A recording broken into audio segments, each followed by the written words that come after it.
29 मार्च 2025 की ये तारीख बेहद खास होने वाली है क्योंकि इस तारीख पे शनि का राशि परिवर्तन होगा।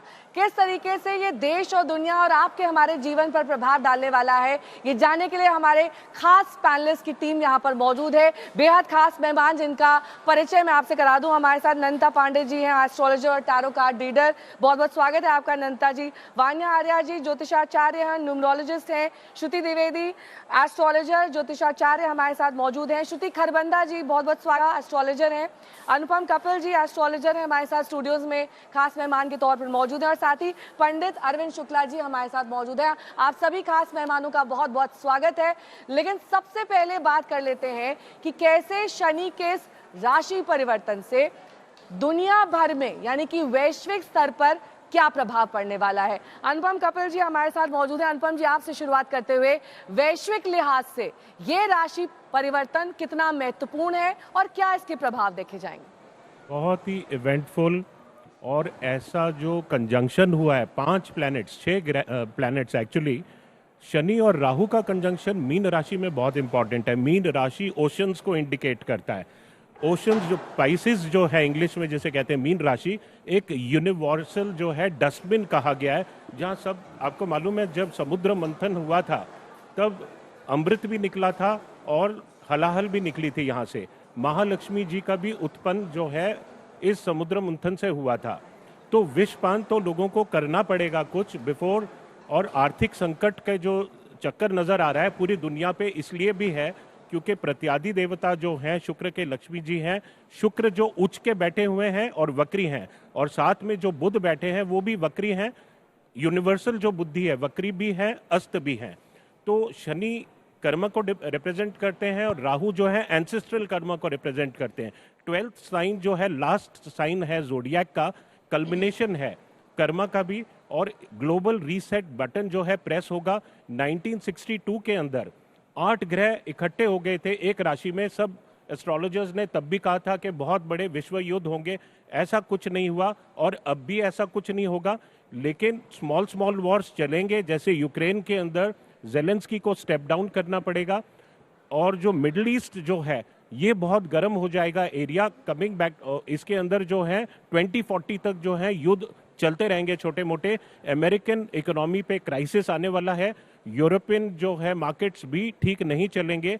अभी आप देख रहे हो कि जैसे मैंने बुध की बात की है, कॉमर्स को फाइनेंस को रिप्रेजेंट करता है।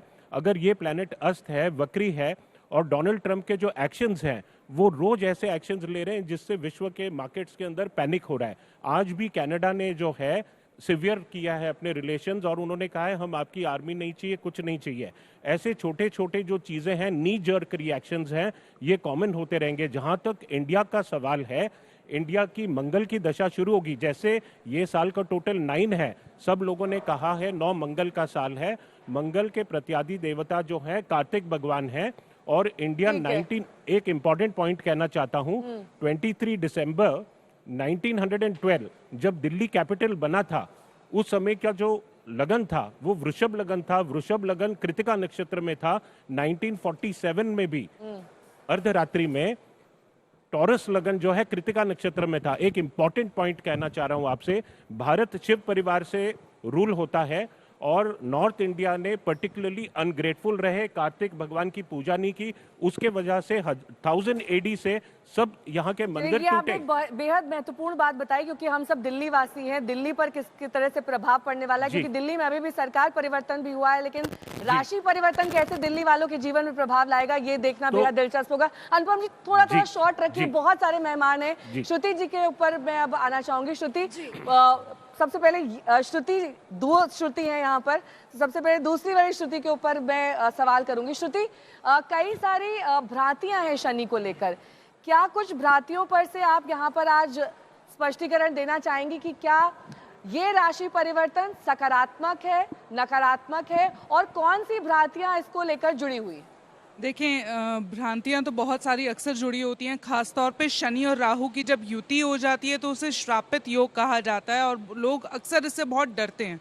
क्यों? क्योंकि शनि जो है वो डिसिप्लिन जो है गवर्न करते हैं और न्याय के, परिश्रम के देवता हैं। वहीं पे राहु जो है वो रिबेलियस, रिबेल जो है, उसको, ऑपोजिशन को जो है रिप्रेजेंट करता है। तो जब दोनों मिल जाते हैं तो रुकावटें और कष्ट और डिलेज जो है हमारे कामों में, देरी जो है वो होने लगती है। और भी कई तरह की समस्या आती हैं। ये डिपेंड करता है आपकी कुंडली पर कि आपकी कुंडली में किस भाव में ये युति हो रही है। अगर देखें कुंडली जन्म के समय जो ग्रह बनते हैं वो आपके प्रोमिसेस होते हैं। तो मुझे ये इस बार मैं ये कहना चाहूँगी कि आपको घबराने की बहुत ज़रूरत नहीं है, क्योंकि जो at the time of birth जो ईश्वर ने प्रोमिसेस दिए होते हैं आपकी कुंडली में, अक्सर उसी अनुसार चलते हैं। जो आपके साथ घटनाएं होती हैं वो उसी के अनुरूप जो हैं घटित होती हैं। अब बात कर लेते हैं कि शनि का जो है मीन राशि में गोचर कैसा रह सकता है। तो देखिए, बड़े बदलाव तो निश्चित रूप से आपको दिखेंगे। कोई भी बड़ा ग्रह, मैं हमेशा कहती हूँ कि शनि धीमे धीमे असर देते हैं, गहराई से असर देते हैं, और बहुत बड़े बदलाव जो यदा कदा होने वाली घटनाएं होती हैं वो घटित करते हैं।